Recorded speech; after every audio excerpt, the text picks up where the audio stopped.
7 आदमी ऐसे हैं, 7 ईमान वाले ऐसे हैं जिनको अल्लाह पाक उस दिन अपने साए में जगह देगा जिस दिन और किसी का साया ना होगा। अल्लाह के नबी अलैहिस्सलातु वस्सलाम अपनी उम्मत को किस तरह से जन्नत में ले जाने के लिए कोशिशें कर रहे हैं, और इन 7 अशखास में से अगर हम चाहें तो किसी न किसी एक के साथ हम अपना ताल्लुक कायम करके उनमें से यकीनन जन्नत के हकदार बन सकते हैं।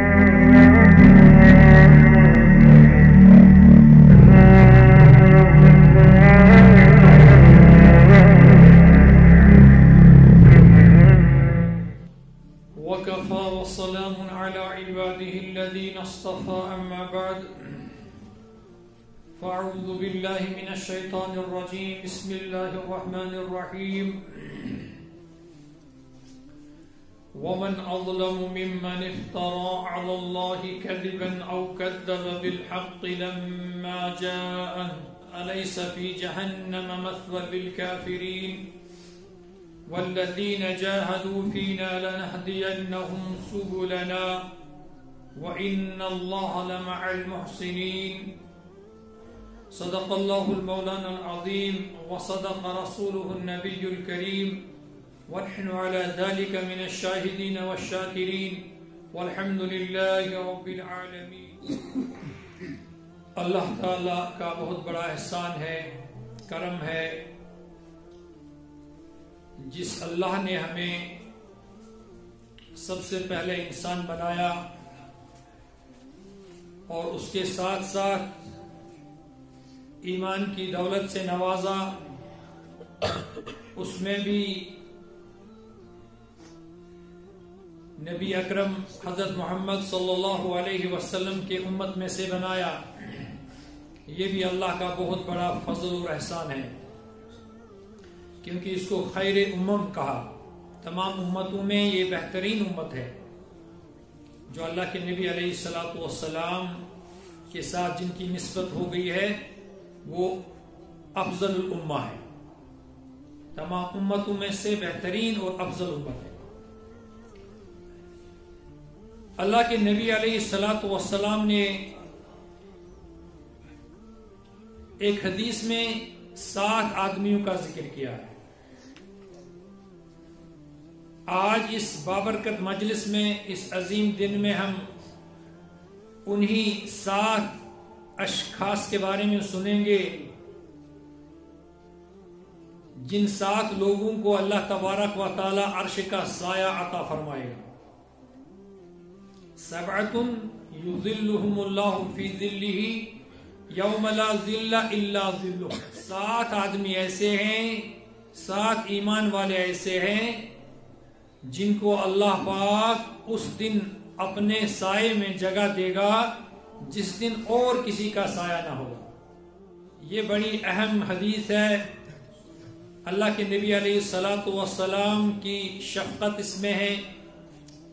अल्लाह के नबी अलैहिस्सलातु वस्सलाम अपनी उम्मत को किस तरह से जन्नत में ले जाने के लिए कोशिशें कर रहे हैं, और इन 7 अशखास में से अगर हम चाहें तो किसी न किसी एक के साथ हम अपना ताल्लुक कायम करके उनमें से यकीनन जन्नत के हकदार बन सकते हैं। उन 7 अशखास का जिक्र सही हदीसों में आता है।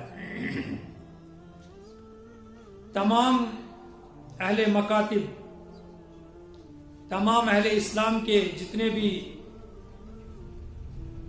तबकात हैं, मकतब फिक्र जिनसे ताल्लुक अलग अलग लोग रखते हैं, हर तबके के लोग, हर मकतब फिक्र के लोग इस हदीस को बड़ी खुशी से, बड़े वलवले से और खुशदिली से इसको बयान करते रहते हैं। तो अल्हम्दुलिल्लाह, चूंकि इसमें यकीनन नफा है हर ईमान वाले का, हर मुसलमान का। तो कोशिश करेंगे हम ये बयान सुनने के बाद इंशाअल्लाह किसी एक फर्द के साथ हम अपना ताल्लुक उस्तवार करेंगे, ताकि हमें भी उस अर्श के साए में जगह मिल जाए जो हमारे लिए मरने के बाद बेइंतहा जरूरी और अहम है। सबसे पहला शख्स जिसका अल्लाह के नबी अलैहिस्सलातु वस्सलाम ने जिक्र फरमाया है, अल इमामुल आदिल, इंसाफ करने वाला हुक्मरान। अरबी में इस हदीस मुबारक की दो इबारतें मिलती हैं, एक अलिफ लाम के साथ होता है और एक बगैर अलिफ लाम के होता है।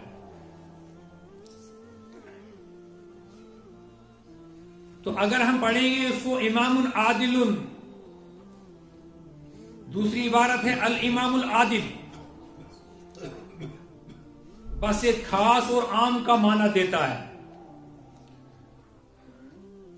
तो एक एतबार से अगर देखें तो कोई खास हुक्मरान इससे मुराद होता है, जैसे रियासत का हुक्मरान या मुल्क का हुक्मरान, देश का हुक्मरान, कंट्री का हुक्मरान। तो अगर एक दूसरे माना की तरफ हम जाएं, उसमें हर वो शख्स आता है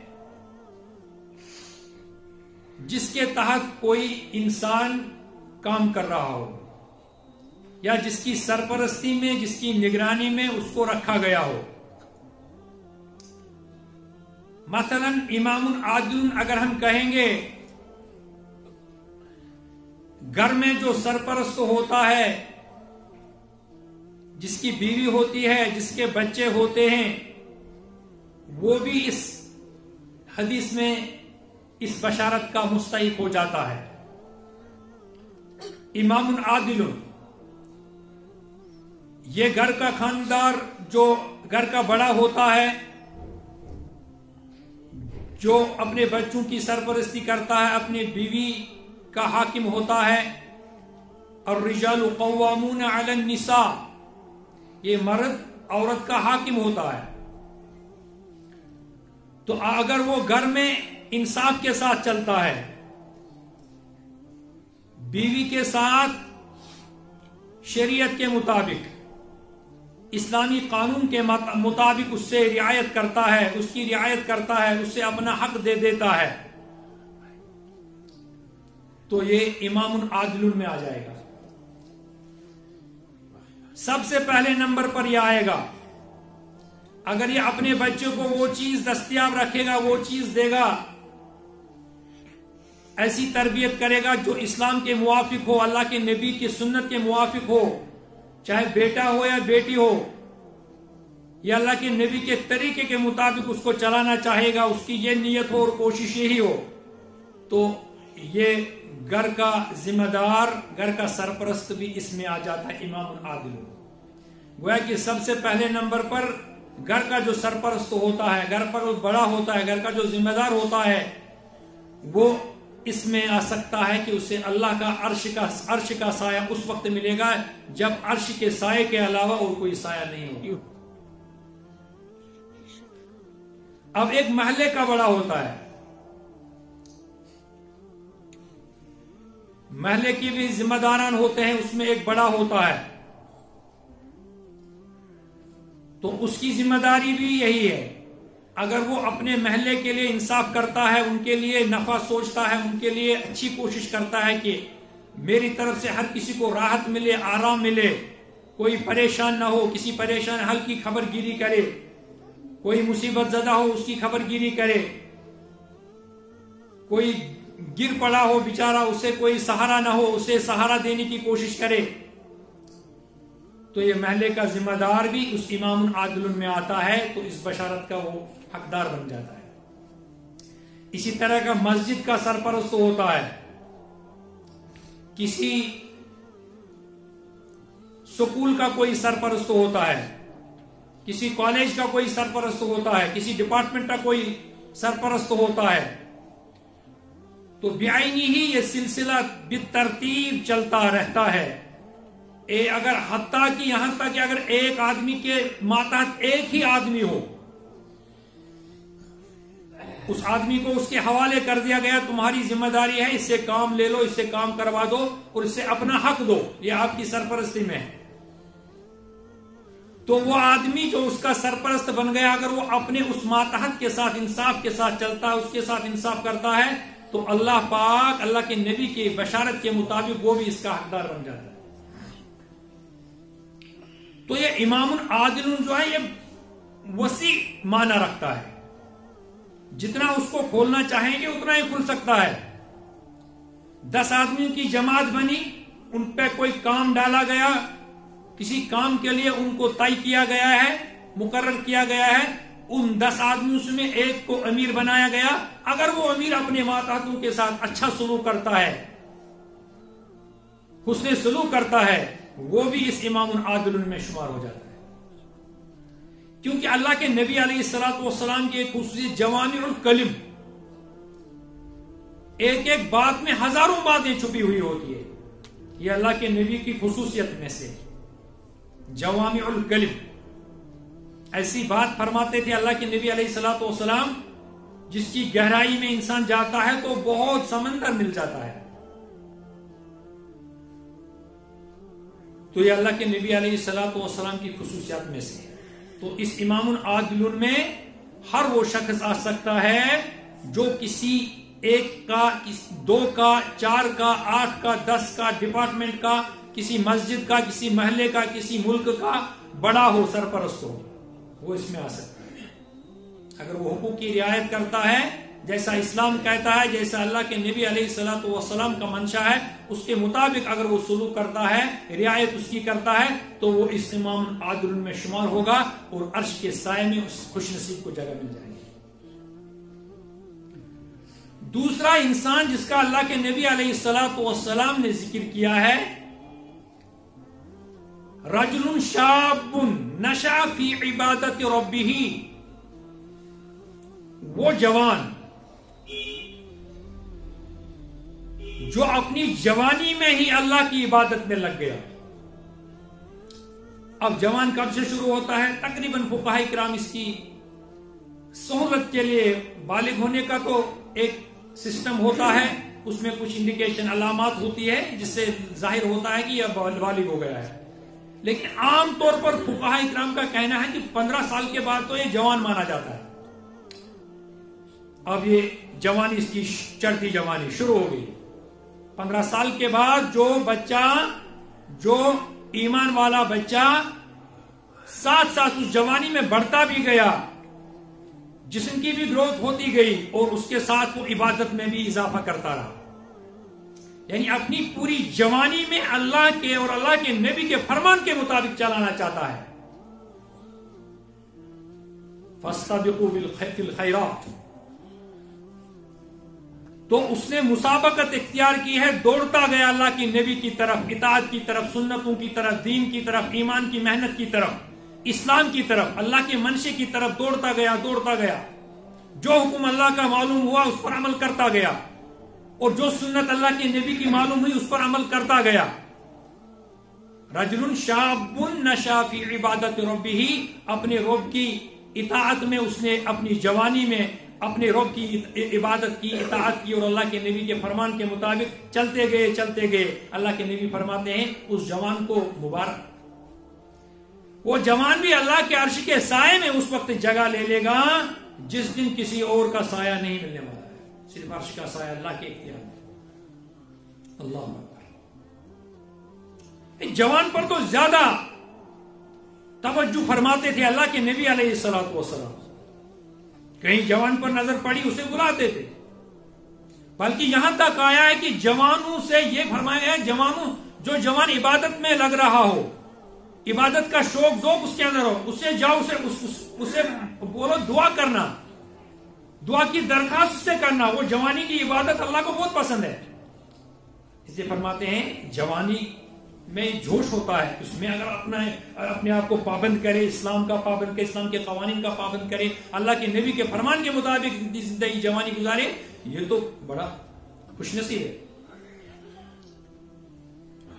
और जवान ही अच्छे अच्छे बड़े बड़े काम जवान ही अंजाम देते हैं। हर दौर में जब इनकलाब आ जाता है जवान इनकलाब लाते हैं।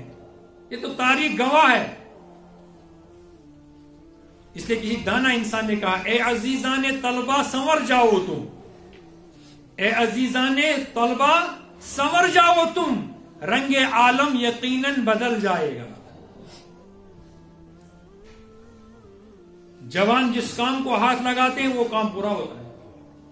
जवान जिस चीज का इरादा करता है उसे पूरा करता है। तो आमतौर से हमने देखा होगा कि जब कोई बड़ा काम होता है, मशक्कत का काम होता है, तो न बच्चों को बुलाया जाता है न बूढ़ों को बुलाया जाता है। इसका हर इंसान को तजुर्बा है। कोई भारी भरकम काम हो तो जवान को बुलाया जाता है। 2-4 जवान इकट्ठे हो जाते हैं और जो काम मुश्किल नजर आता है उस काम को आसानी से अंजाम दे देते हैं, उस काम को आसानी से कर लेते हैं। जवान में अल्लाह ने एक एनर्जी रखी है, ताकत रखी है। वो काम करेगा, थकावट के बगैर करेगा। घंटा भर वो काम करता जाएगा, 2 घंटा 4 घंटा उसे खड़ा रखो, वो काम करेगा, थकेगा भी नहीं। तो जो जवान अल्लाह की इबादत में बड़ा होता जाता है, इधर से उम्र भी बढ़ रही है, उसकी जवानी भी, ताकत भी, तो फरमाया अल्लाह के नबी ने, ये नौजवान, ये जवान भी उस अर्श के साये में जगह ले लेगा जिस दिन अल्लाह के साये के अलावा कोई साया नहीं मिलेगा। तो आजकल के जवानों में दोस्तों इस चीज की कमी नहीं है कि वो तैयार नहीं है, लेकिन जो चीज हमने उनके सामने कर दी है वो उसी पर फोकस कर रहे हैं। आप देख लीजिए, मां बाप जो जिम्मेदारी अपने बच्चे पर डाल लेता है कि आपको ये करना है, वो कर लेता है। ठीक है, थोड़ा कम, कोई ज्यादा, कोई कम, लेकिन वो अपने माँ बाप का पूरा सपोर्ट करते हैं, पूरा कॉपरेशन करते हैं और अपनी माँ बाप की ख्वाहिश को सामने रखते हुए दिन रात एक करके उस टारगेट को, उस गोल को पूरा कर लेते हैं। पिछले जुम्मे में मैंने कहा दोस्तों, इन जवानों में अल्लाह ने इतनी सलाहियत रखी है, सलाहियत बेइंतहा सलाहियत, उसकी इंतहा नहीं, लेकिन काम थोड़ा हम नहीं इनको देते हैं। अगर इनकी नजरों में अल्लाह के नबी की हदीस आती है, उनका नक्शा सामने आ जाता है, खुदा की कसम ये दीवाने हो जाते हैं। बड़े बड़े उलमा ने इसका तजुर्बा किया है। जिस जवान को उन्हें अपने पास बिठाया है, अल्लाह के नबी का नक्शा सामने कर दिया, वल्लाह जवान तो अल्लाह के वली बन गए। वो जवान जो सड़कों पे घूमते नजर आते थे, वो जवान जो दुकानों पे अपना वक्त जाया करते थे, वो जवान जो बाजारों की जीनत बने हुए थे, उन जवानों ने अगर किसी अल्लाह वाले से ताल्लुक जोड़ा है, किसी आलिम दीन से ताल्लुक जोड़ा है दोस्तों, वो तो अल्लाह के वली बन गए। वही वक्त जो बाजारों में उनका जाया हो जाता था, वही वक्त जो मोबाइल फोन पे उनका जाया हो जाता था, अगर किसी अल्लाह वाले से उनका ताल्लुक जुड़ गया, किसी की बात समझ में आ गई, तो ताज्जुद गुजार बन गई। वो तिलावत के शौकीन बन गए। दिन में 4-4, 5-5 दफा तिलावत करते हैं वो जवान जो नमाज पढ़ने के लिए तैयार नहीं थे। लेकिन दोस्तों बड़ों से गलती होती है। इसलिए मैं कहता हूं, माजी बड़ी जब हम देखते हैं दोस्तों, वो रोशन माजी दिख रहा है। किताबों में जब पढ़ते हैं हमारे बड़े क्या थे। अभी किसी मौलाना से मैंने सुना है, नहीं किसी आम आदमी से सुना है मैंने, उसने बताया कि पहले जो हकीकत भी यही है, हमारे बड़े इसके गवाह हैं, कि जब कोई कहीं पे जाता था, माहौल ऐसा था इस कश्मीर में भी, वो जब अंदर जाता था सलाम कलाम करने के बाद सबसे पहले वो कहता था कि मुझे मुसल्ला दे दो, जा नमाज दे दो, मैं 2 रकात नमाज पढ़ूंगा। और हकीकत भी पहले ऐसा दौर था कि वो मुसल्ला ढूंढता था, मैं 2 रकात नमाज पढ़ूं, सबसे पहले अल्लाह का शुक्र करूं, सजदा करूं, रुकू करूं, तिलावत करूं, बस अल्लाह से थोड़ी मुख्तसर दुआ करके फिर उन घर वालों से अच्छी तरह बातचीत करता था। ये तरीका था। और आज का जमाना देख लीजिए, वो कह रहा था कि हकीकत भी यही है कि उसने कहा कि आज जब कोई मेहमान जाता है तो वो सबसे पहले कहता है कि ये बताओ चार्जर कहां है, इन्वर्टर का प्लग कहां लगा हुआ है। तो उसको पड़ी यही रहती है कि मुझे मोबाइल तो देखना है, अब घर से आया हूं, फुर्सत भी है, काम धंधा कोई नहीं है, चलो पहले मालूम कर लेते इन्वर्टर का कनेक्शन कहां पे है। रात भर तो मोबाइल देखना है, रात भर तो फोन देखना है, तो अब उसके लिए तो चार्जिंग सिस्टम चाहिए, तो उसके लिए वो सबसे पहले पूछता है चार्जर कहां है और इन्वर्टर सिस्टम कहां है। ये जमाना बदल गया है। पहले बड़े फिक्र करते थे, बड़ों का मिजाज इस्लामी मिजाज था, बड़ों की सोच इस्लामी सोच थी, बड़े कुरान पढ़ते थे, कुरान की कदर करते थे, और वो अपने मेहमान को भी उसी का असर पड़ता था और वो भी वही ढूंढता था। जब हर जगह देखा कुरान शरीफ, कोई कुरान शरीफ बैठा हो तिलावत कर रहा है, कोई दुआ कर रहा है, कोई मुसल्ले पे नमाज पढ़ रहा है, उस पर भी वही असर पड़ता था। तो इसलिए फरमाया उस दाना इंसान ने, ए अजीजा ने तलबा संवर जाओ तुम, रंगे आलम यकीनन बदल जाएगा। अगर जवान होश में आ जाएं दोस्तों, जवान अपनी जिम्मेदारी को समझेंगे, अल्लाह के नबी की शफकत को, मोहब्बत को, उनके ताल्लुक को समझेंगे दोस्तों, यकीनन आज भी इंकलाब आ जाएगा, पूरी दुनिया में इंकलाब आ जाएगा। जब जवान तैयार हो जाते हैं, जब जवानों की सोच बदलती है, उनकी तरजीहात बदल जाएंगी, पूरा आलम बदल जाएगा। तो कमी बड़ों से हो रही है दोस्तों, बड़े मेहनत नहीं करते हैं। अब जो जवान बड़ों से सुनता है उसी को अपना गोल समझता है कि ये मेरा गोल है, मेरा टारगेट है, तो उसी को करता है, उसी पर मेहनत करता है, उसी पर कोशिश करता है, उसी पर अपना दिमाग फना करता है, अपनी एनर्जी फना करता है।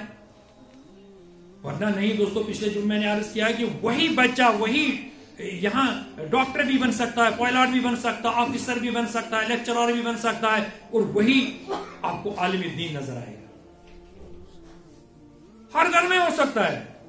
पहले ऐसा हमारा माजी गई, जब हम देखते हैं दोस्तों, बेटा अपने बाप का जनाजा खुद पढ़ाता था, बाप अपनी बेटी का निकाह खुद पढ़ाता था। यह हमारा रोशन माजी। ये मैं ऐसी वैसी हवा में बात नहीं कह रहा हूं दोस्तों, ये किताबों में दर्ज है, ऐसी दीनदारी थी।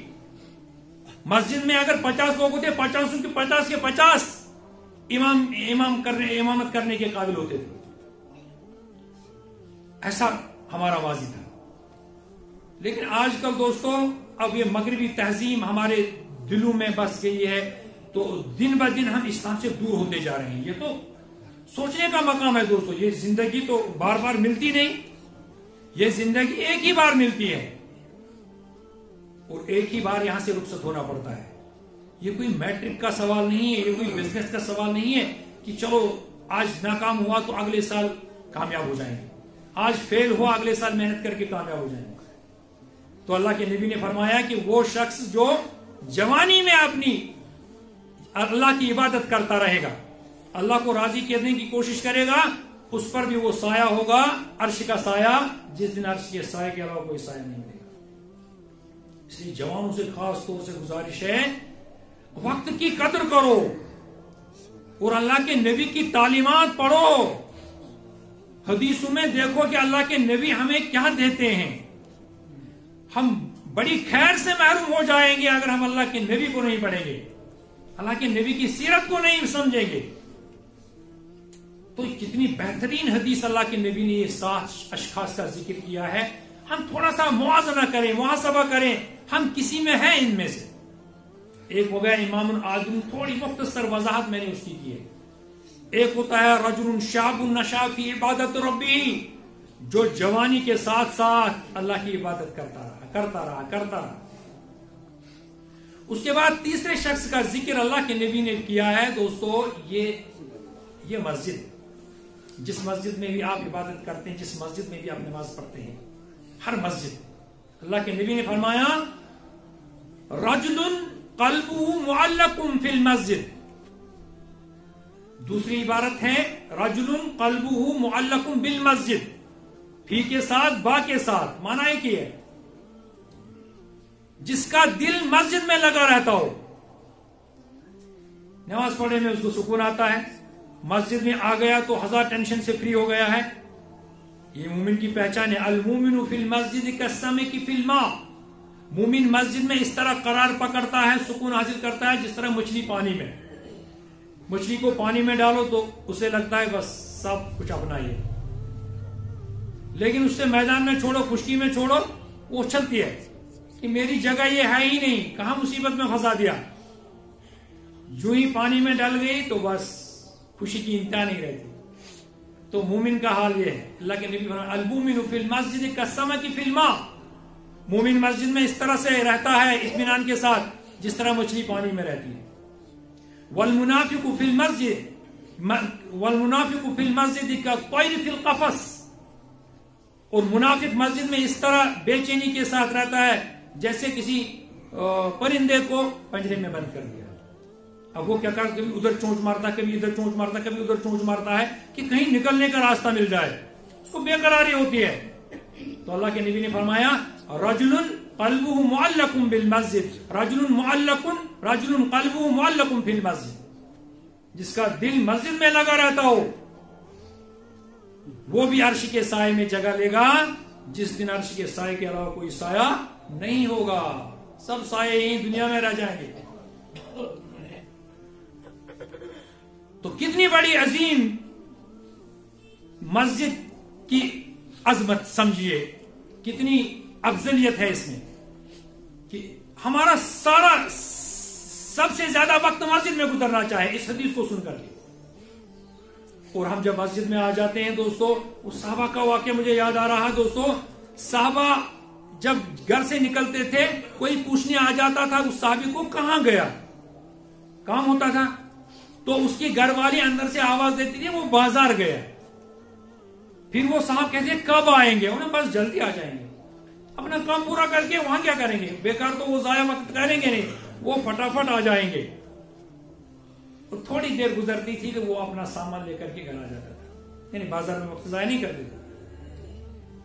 तो फिर जब किसी से पूछा था कहां है, वो कहती है मस्जिद गया, कब आएगा कुछ पता नहीं। सुबह गया, शाम को भी आ सकते हैं, रात को भी वहीं रह सकते हैं, कुछ पता नहीं है। मस्जिद में उसका दिल ज्यादा लगता है। साहबा किराम का ऐसा माहौल था। मस्जिद में आ गए उसको गनीमत समझते थे, भाई मस्जिद में आ गए, अब इससे बड़ी रहमत की जगह कहां मिलेगी। घर में तो 1000 टेंशन है, कारोबार में 1000 टेंशन है, अब मस्जिद में आ गए, किसी तरह अल्लाह ने तौफीक दी है, यहां आकर के या तो इत्मीनान के साथ रहेंगे, चाहे 10 मिनट, आधा घंटा, घंटा, 2 घंटा, बड़ा इत्मीनान आ जाता है मोमिन को मस्जिद में। तो फरमाया क़ल्बुहु मुअल्लकुम बिल मस्जिद, जिसका दिल मस्जिद में लगा रहता हो वो भी अर्श के साए में जगह ले लेगा जिस दिन अर्श के साए के अलावा कोई साया नहीं मिलेगा। तीसरा शख्स रजुलान, 2 शख्सों के बारे में अल्लाह के नबी ने फरमाया तहाबा फिल्लाह। रजुलान, 2 शख्स, 2 मर्द ऐसे, 2 मुसलमान ऐसे, चाहे औरतें हुए मर्द हो, तहाबा फिल्लाह, जो सिर्फ अल्लाह के लिए एक दूसरे से मोहब्बत रखते हैं। कोई दुनियावी गर्ज नहीं है, कोई मनफात का सवाल, मुराद कुछ नहीं, सिर्फ अल्लाह के लिए एक दूसरे से मोहब्बत करते हैं। ये मुसलमान भाई है। कोई गर्जो गायद बीच में नहीं है, सिर्फ अल्लाह की मोहब्बत। तहाबा फिल्लाह इज्तमा अलैहि व तफर्रका अलैहि, और इसी अल्लाह की मोहब्बत के लिए जमा भी हो जाते हैं और जुदा भी हो जाते हैं, यानी बीच में कोई दुनियावी गर्ज नहीं होती है। तो अल्लाह के नबी ने फरमाया ये 2 शख्स भी जो आपस में मोहब्बत करने वाले अल्लाह के लिए, ये भी अल्लाह के अर्श के साए में जगह ले लेंगे जिस दिन अर्श के साए के अलावा कोई साया नहीं मिलेगा। और एक शख्स का जिक्र किया अल्लाह के नबी अलैहिस्सलातु वस्सलाम ने, वो आदमी जिसे किसी मनसब वाली औरत ने अपनी तरफ माइल करना चाहा, बड़ी खूबसूरत है, माल वाली है, नस्ब वाली है, तो किसी लड़के को अपनी तरफ माइल करना चाहा, लाख कोशिश की, लेकिन वो अल्लाह का बंदा, वो जवान अल्लाह का खौफ इतना रखता है, उसने साफ साफ जवाब दिया है इन्नी अखाफुल्लाह, इन्नी अखाफुल्लाह, मैं उस अल्लाह से डरता हूं जिसके सामने मुझे खड़ा होना है, जिसके सामने मुझे खड़ा होना है। इसलिए दोस्तों सबसे बेहतर, इस जमाने में तो इतने औरतों के इतने फितने बढ़ रहे हैं, इतने फितने बढ़ रहे हैं, अब तो हमारे अकाबिर उलमा कहते हैं कि घरों में भी अब जवान महफूज नहीं है, अपने घर में भी वो महफूज नहीं है। ये चाहे कि बाजार में चले फिर वो अपनी ईमान को सलामत लेकर वहां से आ जाए, चीजों की हिफाजत करके तो आ जाएगा, ईमान तो कहीं खो जाता है। ईमान की कोई गारंटी नहीं है बाजार में। बैंक की हिफाजत करेगा, पैसे की हिफाजत करेगा, खरीदा हुआ माल हो उसकी हिफाजत करेगा, लेकिन ईमान का पता नहीं रहता है। और सबसे बेहतर तरीका यह है इस जमाने में दोस्तों, बस अपने घर में बैठे रहो, जो काम है बाहर वो काम करके फजूल वक्त बाहर न गुजारो, बल्कि जो काम आपको फ्री है, आपको कोई काम बाहर का नहीं है, अपने घर में गुजारो बस। ये अल्लाह के नबी का फरमान है कि तुझे आपके घर में इतनी गुंजाइश होनी चाहिए कि आप वहां करार से रहें। अगर कोई काम नहीं, हाँ कोई काम है, कारोबार है, बाकी चीजें हैं, उसके लिए तो जा सकता है, लेकिन फजूल बाजारों में घूमे, दुकानों पर घूमे, सड़कों पर घूमे, ये तरीका अल्लाह के नबी को पसंद नहीं है। नजर भी खराब हो जाएगी, जबान भी खराब हो जाएगी। किसी से मिल गया तो बात तो करनी है, 4 बातें ठीक करेगा, 5वीं तो खराब हो जाएगी। और नजर तो हजारों पर पड़ेगी, किसी पर सही नजर पड़ेगी, किसी पर गलत नजर पड़ गई। और वो हमारे किसी बड़े ने कहा है, देखने से शौक पैदा, शौक से पैदा तलब। देखने से शौक पैदा, शौक से पैदा तलब। दिल की दुश्मन आंख हुई, आंख दुश्मन जां बन गई। जब इंसान देखता है अपनी आंखों से, 1000 तरह की नाशुक्री पैदा होती है। तो इसलिए फरमाया अल्लाह के नबी ने, वो यसा का बैतुक, आपके घर में आपकी गुंजाइश होनी चाहिए, बस घर में बैठो। किसी बड़ी चीज पर नजर पड़ गई तो नाशुक्री हो, मेरे पास क्यों नहीं है, उसके पास क्यों है। तो ये नाशुक्री हो जाती है अगर इंसान ज्यादा बाहर घूमता रहता है। इसलिए नजर की हिफाजत का जरिया, जबान की हिफाजत का जरिया, कानून की वजह से सबसे बड़ा जरिया यह है कि घर में बैठे रहो अगर कोई काम नहीं है। तो बहरहाल बाकी अशखास का जिक्र इंशाल्लाह अगले जुमे में करेंगे, वक्त चूक हो गया है। अल्लाह ताला हम सबको ज्यादा से ज्यादा अमल की तौफीक अता फरमाए या रब्बी।